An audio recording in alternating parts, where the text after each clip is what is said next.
At Mar-a-Lago, they have a beauty contest for what they're calling calendar girls. And they recruit all of these girls to come down to Mar-a-Lago for this beauty pageant. When the girls get there, they find that it's an audience that consists of two, and it's only Donald Trump and Jeffrey Epstein.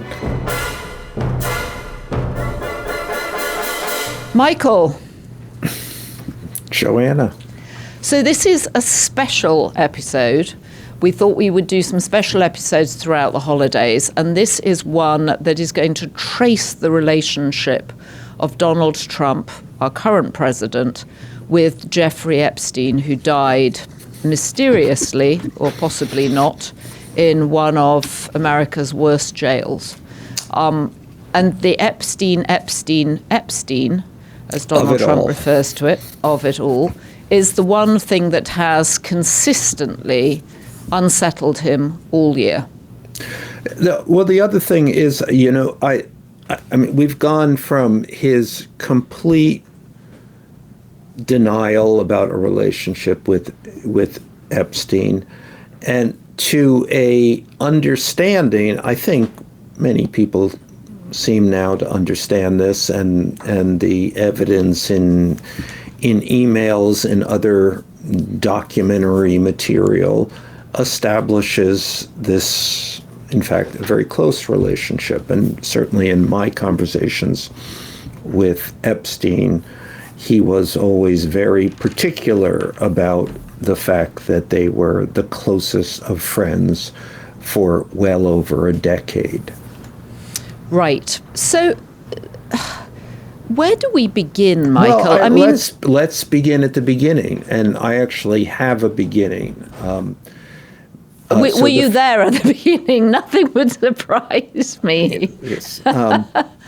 I was not there, but a very close friend of mine was there.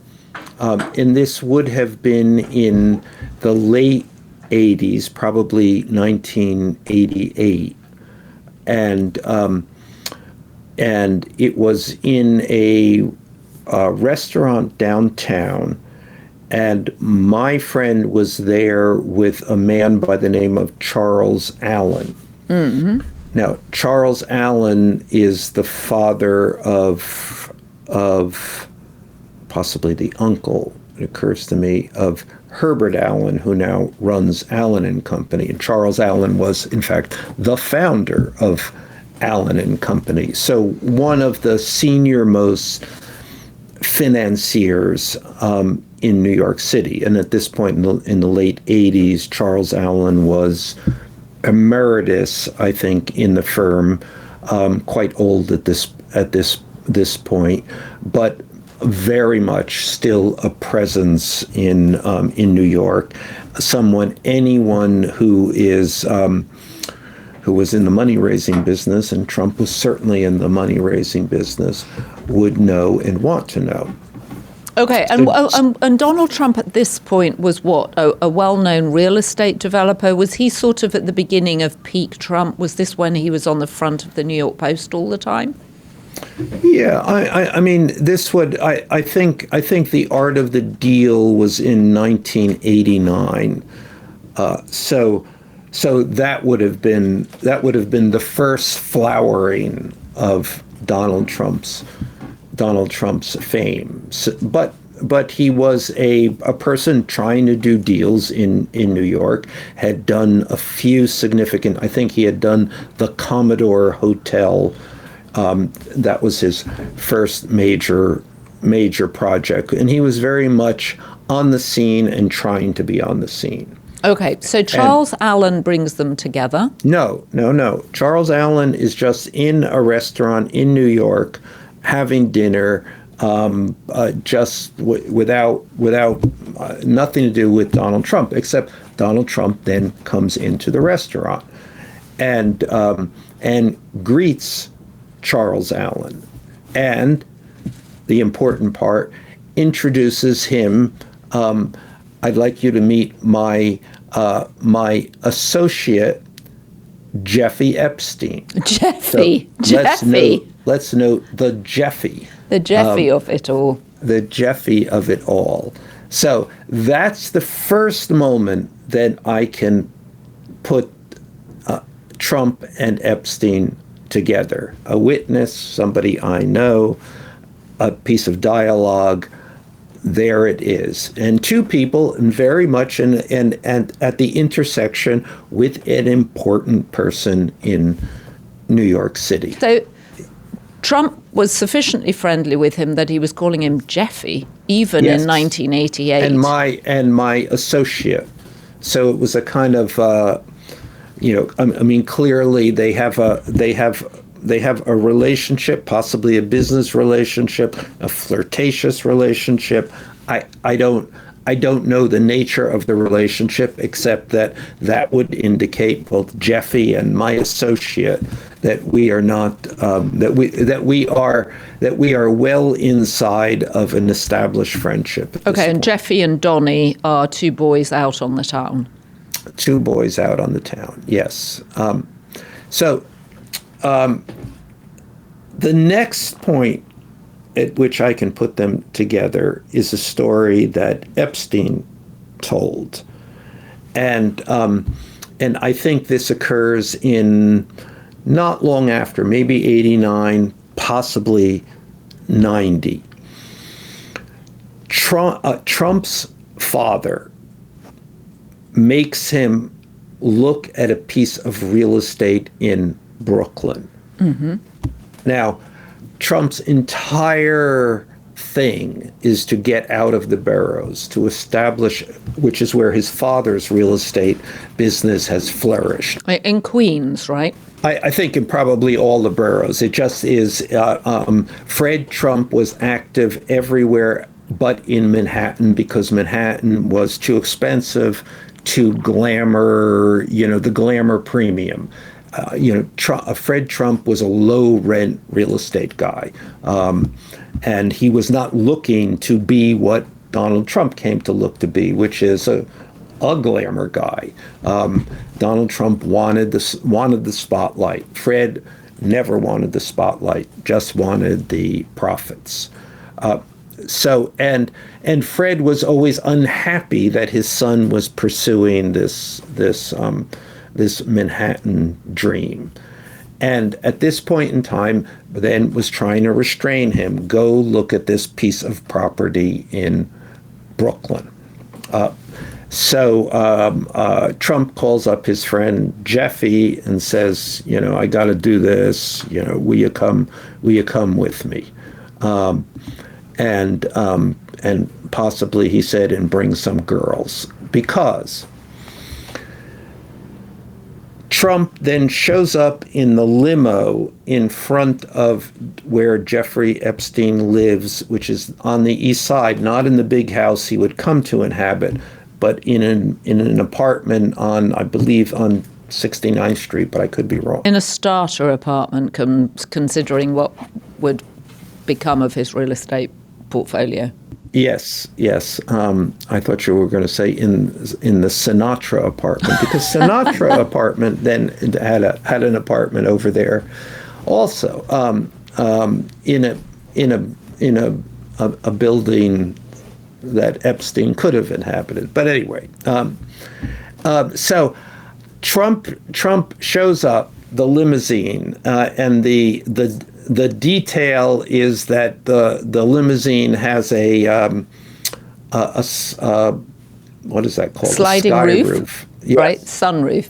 Right. And so he pulls up, and Epstein is outside waiting for Trump, and he is with two girls. And each girl has a large dog on the leash. Each girl has a large dog on the leash? Yes. And as I recall in the telling, they are Afghans. And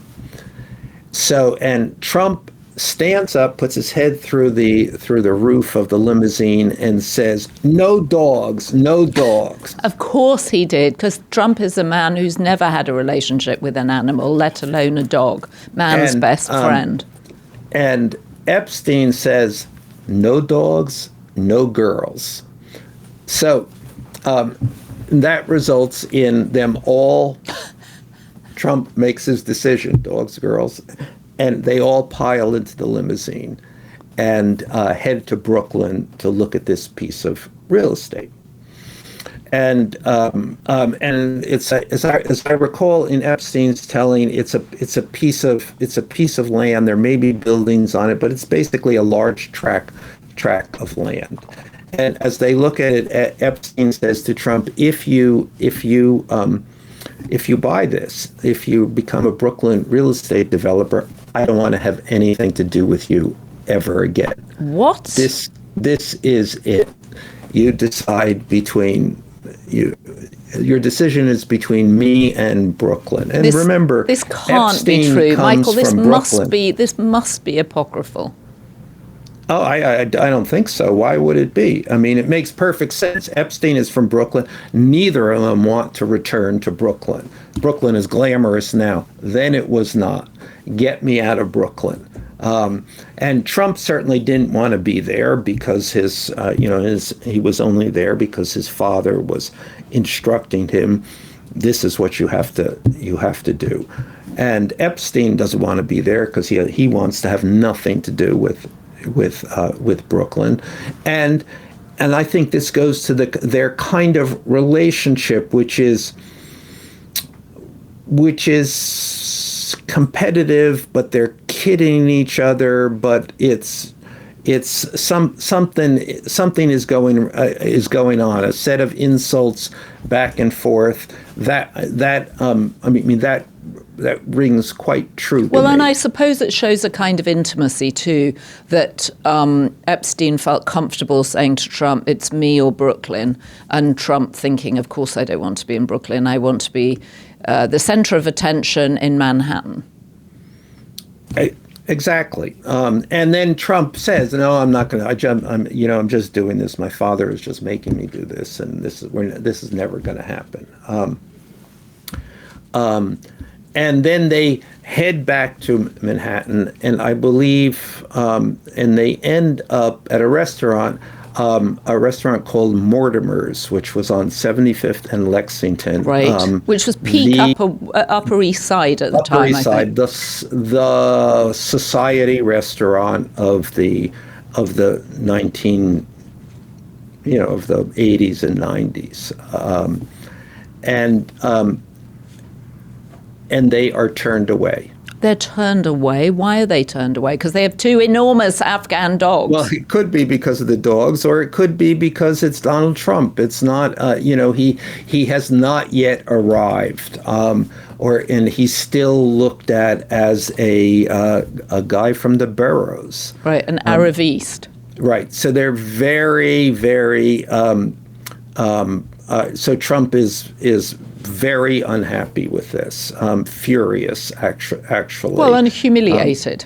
Humiliated, and that is, so that's the end of this. That's what I know of that story. So a bad day all round, forced by his father to go and examine a piece of real estate in Brooklyn he never wants to buy, forced by his friend to take two Afghan dogs in his stretch limo that he doesn't want. And then he's rejected from a posh restaurant, which would symbolize his arriving in Manhattan. And in fact, he was rejected and humiliated. It's a little bit like what happened to him at the 2011 White House Correspondents' Dinner when Barack Obama humiliates him by poking fun at him. It's a consistent theme throughout his life. Revenge. And the theme, he is always trying to use his own fame and notoriety to counter that. And in fact, that's the next moment that I know of in his relationship with Jeffrey Epstein, and I'm unclear on who knows who first, but this is the moment at which Robert Maxwell, the father of Ghislaine Maxwell, and the disgraced British tycoon. Yes, steps in. He's not disgraced yet. Quite the opposite. He is at the top, the pinnacle of his moment in time. And I think this is 1990. And he steps forward to buy the Daily News. Still a very significant newspaper. I mean, people barely know the Daily News exists at this point. Right, but hard it to was remember. then. Hard to It remember. was then, a significant newspaper. You could argue actually it was the largest circulation newspaper in New York at the time, and clearly in Donald Trump's interest. I mean, Donald Trump becomes Donald Trump basically because of the attention of the New York tabloids. So he, and again, I'm not sure who knew Maxwell first, whether it was Epstein, whether it was Trump, whether this is the moment that Epstein meets Maxwell, gets introduced to the Maxwell family, which obviously would have repercussions decades later. But Trump becomes or represents himself to Maxwell as someone who can help get this deal done. He knows the real estate interests in New York. Real estate is a major advertising category. He also knows union people, and at that point in time, the newspapers were highly unionized. You couldn't do a deal if you didn't have the cooperations with the unions. And Michael, just remind us, who owned the New York Daily News at the time? Who was Maxwell buying it from? I believe that was still owned at that point by the Tribune Company. Michael, I'm enjoying this trip down memory lane. The Maxwells, the Daily News, it all seems so much more innocent then.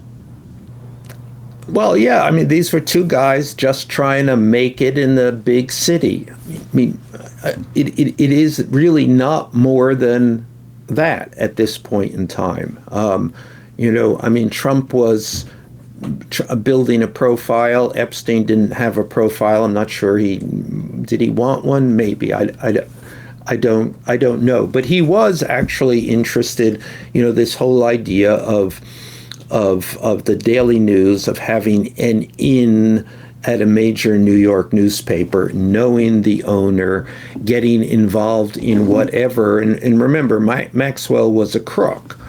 He would go on to be one of the great crooks of the time. How much were they attracted to that? Attracted to the, what would we call it? The not blue chip side of someone making his mark, because they were, both of them, not blue chip guys trying to make their mark. And this is fundamental to this, that they were both outsiders. Epstein an outsider, Trump an outsider, the guys from the boroughs trying to make it in Manhattan. Now, a couple of things happen here.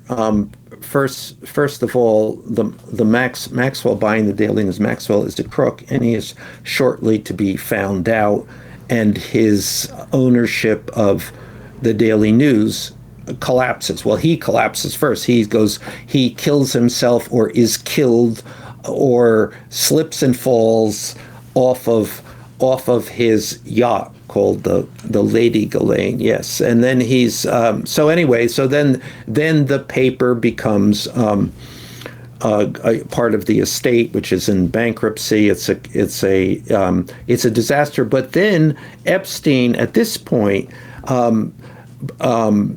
actually both Epstein and Trump step forward and get involved in the purchase of the paper by Mort Zuckerman, who's another real estate guy in New York. And Zuckerman and Epstein actually become close friends. Meanwhile, we should just point out, not only does Robert Maxwell die in mysterious circumstances, like Jeffrey Epstein goes on to do, but he pillages the pension fund of his British newspapers to the tune of $500 million, which is an unheard of scam. Just the scale of the scam at the time was almost beggared belief. And of course, he was busy in his own way as an outsider trying to compete with Rupert Murdoch. So in the way that Jeffy and Donny were hanging out, Robert Maxwell was in a battle to the death with Rupert Murdoch, but it turned out to be his own death. And tracking that, this is the moment when Trump's business empire goes into extremis. So Trump's bankruptcies, Trump has to manage and navigate several major bankruptcies at this time. I mean, deeply threatening to all of his interests, including the fact that he has personally guaranteed much of the loans that the banks are now calling. And when you say his businesses, what were his businesses? Were these simply, or I say simply, but were these purely real estate at this point? Purely real estate. Well, and I mean gambling, gaming. I mean he has, he's Casinos. He's expanded into Atlantic City. He has building projects in the city, but these are all. He owns briefly an airline, so he has bought Eastern Airlines. Why I remember all these businesses, the names of these businesses from a half a century ago, I don't know. But Eastern ran the shuttle to Washington between New York and Washington, D.C. Oh, what a metaphor that he owned that corridor, that shuttle flight to Washington. Right. Well, he didn't own it for very long. Also a metaphor. As a matter of fact, as I recall, he missed his first payment, and then that went into bankruptcy, and that was itself a legal kind of, how did this happen? Because if you miss your first payment in a bankruptcy, that means basically pretty much you've lied about your sources of financing. It's not as if the business as you projected did not do as well as you thought it would do and put you in extremis. But from the first day, you're in extremis. So why that was, and actually Epstein would always chortle about that, how Trump got away with the Eastern shuttle, or as it became, of course, the Trump shuttle. But it wasn't only that. There was a whole set of bankruptcies, the Atlantic City bankruptcies, the problems with New York real estate, and the fact that suddenly he owed the banks $1 billion. Wow. Now, this is where Epstein gets kind of deeply involved with Trump's businesses, which is that, what am I going to do? Trump is like, what am I going to do? And it was then Epstein's suggestion, one of the key things. So he managed basically, I mean, his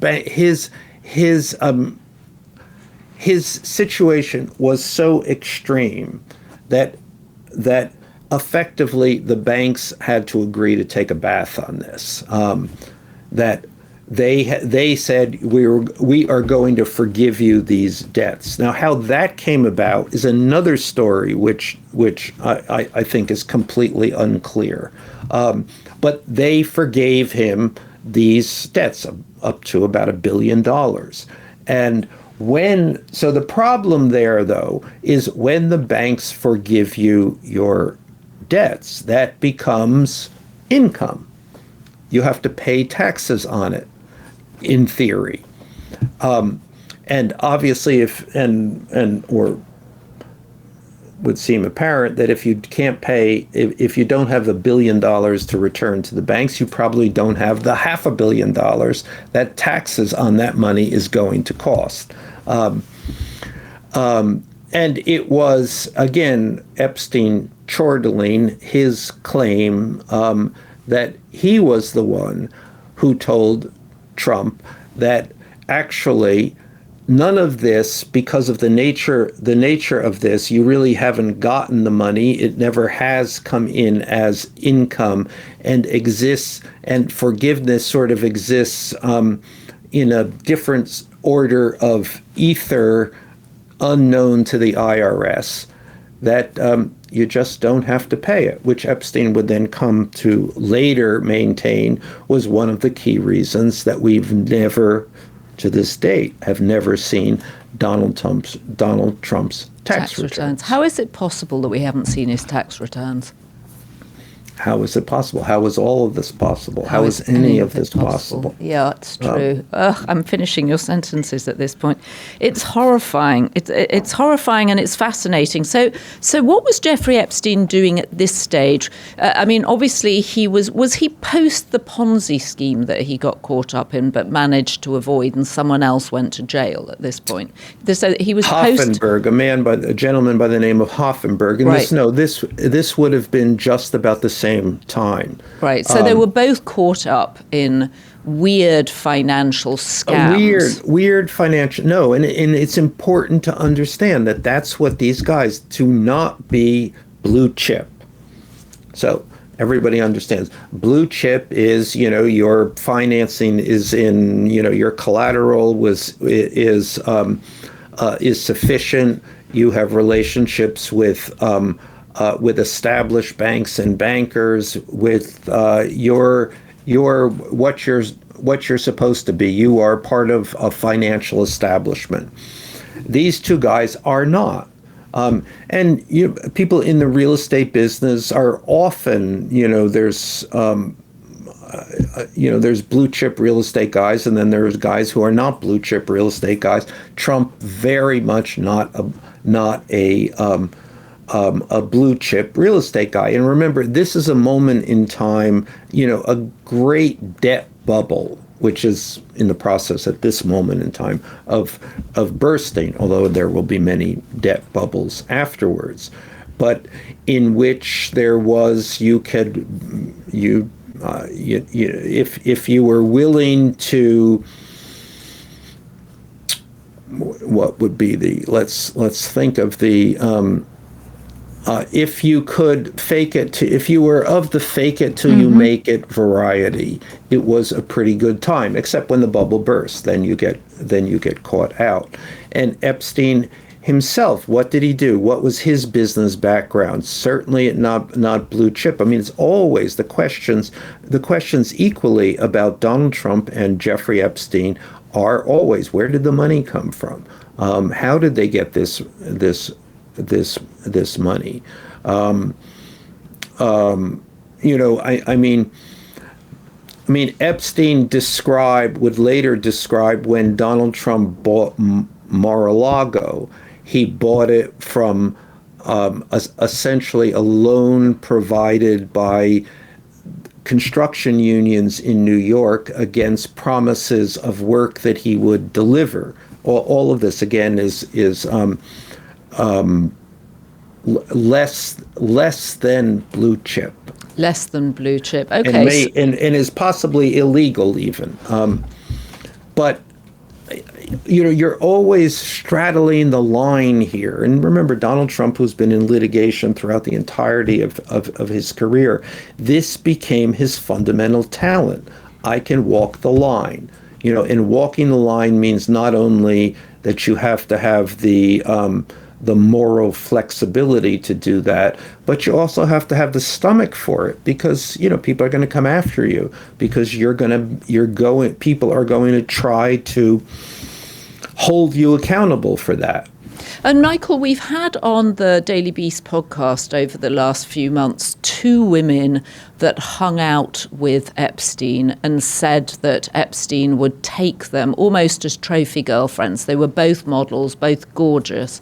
One was Stacey Williams, who was a Sports Illustrated model. The other, Cleo Glide, who was a model for Yves Saint Laurent, she was a muse there. And they both described going with Jeffrey Epstein, walking down Fifth Avenue when he was by this point installed in his big house, and walking to Trump Tower, and Donald Trump certainly jumping on Stacey Williams and groping her in front of Jeffrey Epstein, who then did nothing, and then berated her in the elevator on the way down, shouting at her, "Why did you let him do that?" I think this would have been just in keeping the chronology straight.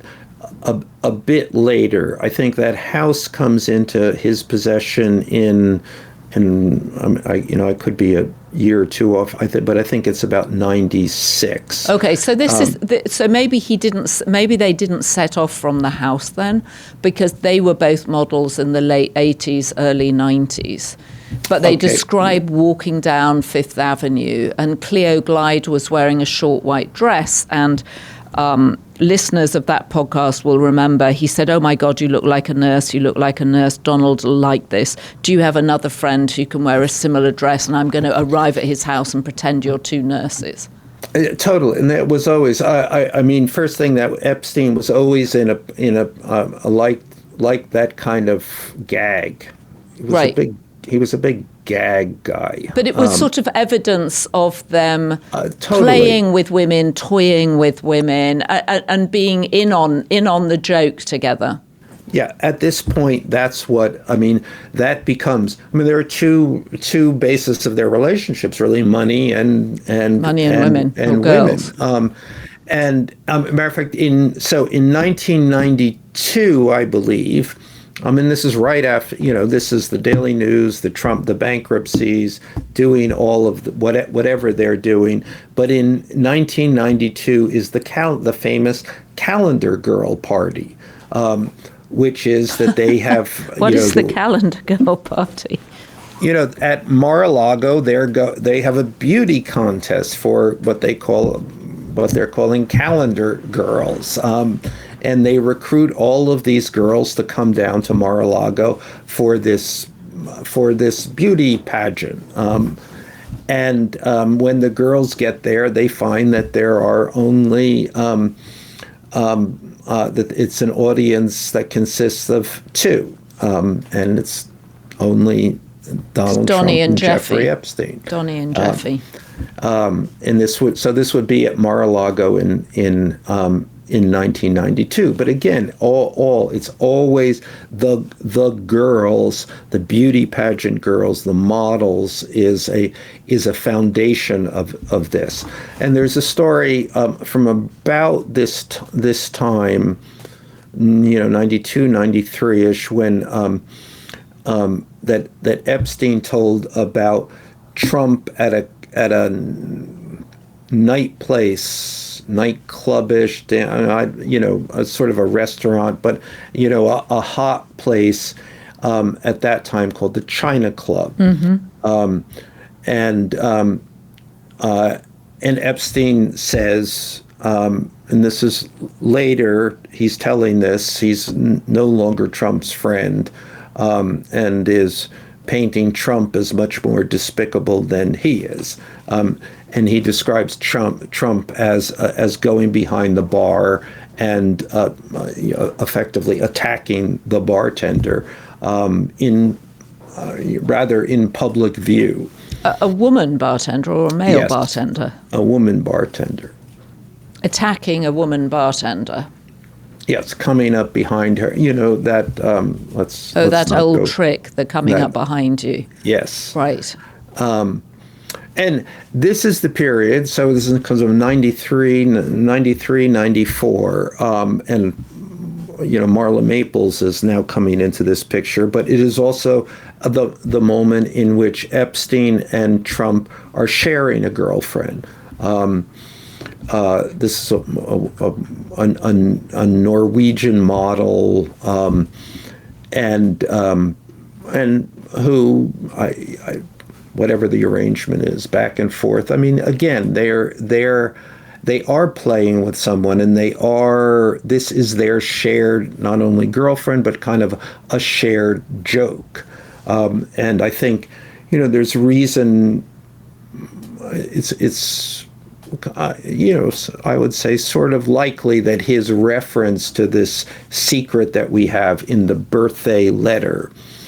So remember, the birthday letter is in 1993. Right. Jeffrey Epstein's the birthday 50th letter birthday. from Trump to Jeffrey Epstein, and he refers to our secret. Our wonderful secret. Yes. Our wonderful secret. Okay, and that was the Norwegian girlfriend they both shared. Well, we can. It would not be unlikely that is what the reference is. It was, yes. And that seemed to be a theme for Jeffrey Epstein too, because he and Prince Andrew, or the Andrew formerly known as Prince, also shared Ghislaine Maxwell at one point. I mean, Trump and Andrew. No, I mean, Jeffrey Epstein and Prince Andrew also shared Ghislaine yes. Maxwell. So this was one of Epstein's things, that he was quite happy to share girlfriends with male friends. I think he was, which makes, I mean, the last thing that Jeffrey Epstein wanted with any of these women was permanence. Right. That's what he was allergic to. At one point in my conversations with Epstein, when he was looking for how to rehabilitate his reputation, what could he do?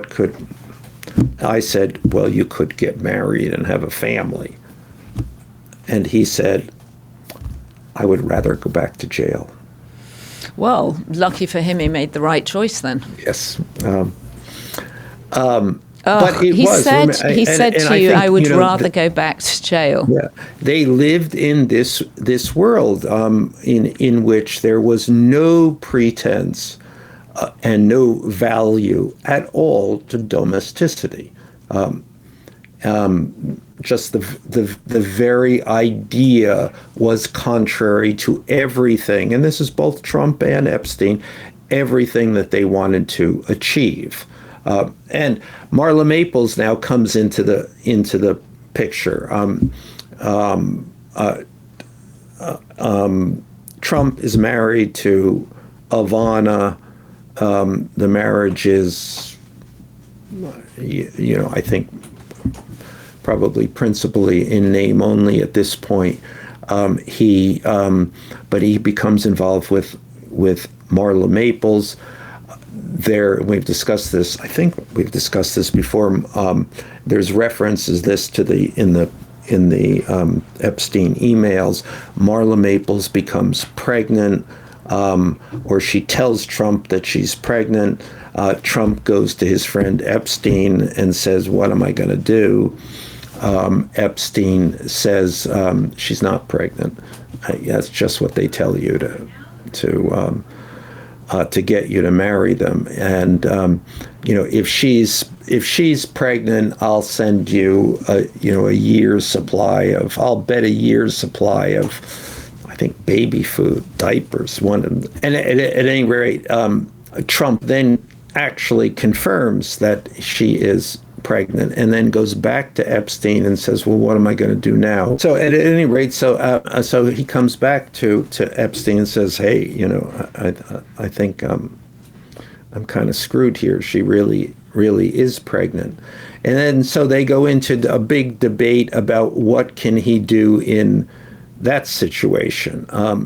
How do you convince her to get an abortion? How do you I mean, it's sort of both tragic and comical to imagine these guys who have no sensitivity to this whatsoever, no idea actually of how you think about something like this, but at any rate, it actually results again here in some kind of old-fashioned notion of what you have to do, of Trump getting married to Marla Maples, and she has the child, and then subsequently, of course, they get a divorce. Right, so the child is Tiffany, and of course he got divorced from Ivana, got married to Marla, got divorced from Marla, married Melania. And then we come into the to the Melania period, and so Epstein and Trump, what they are doing, the fact that suddenly he's become married to Marla Maples is not an impediment to the life they otherwise lead.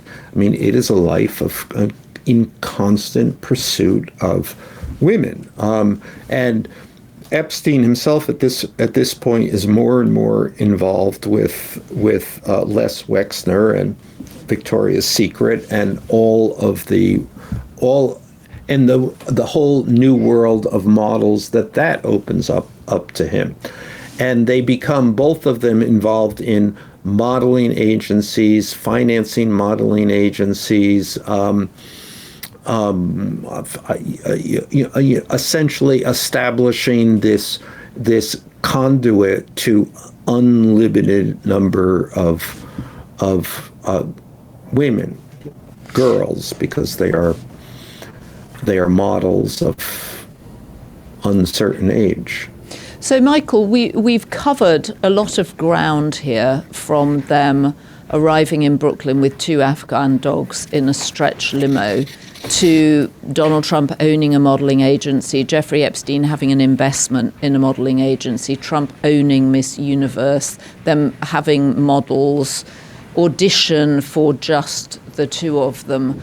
And now we hit the Melania years. I wonder if this is a good time to end this episode and then pick up next time on part 2 of the relationship between Jeffrey Epstein and Donald Trump. It's a good place to end, because this is Melania actually begins the next phase of Donald Trump's life, which a phase he's still, depending upon how you look at it, in.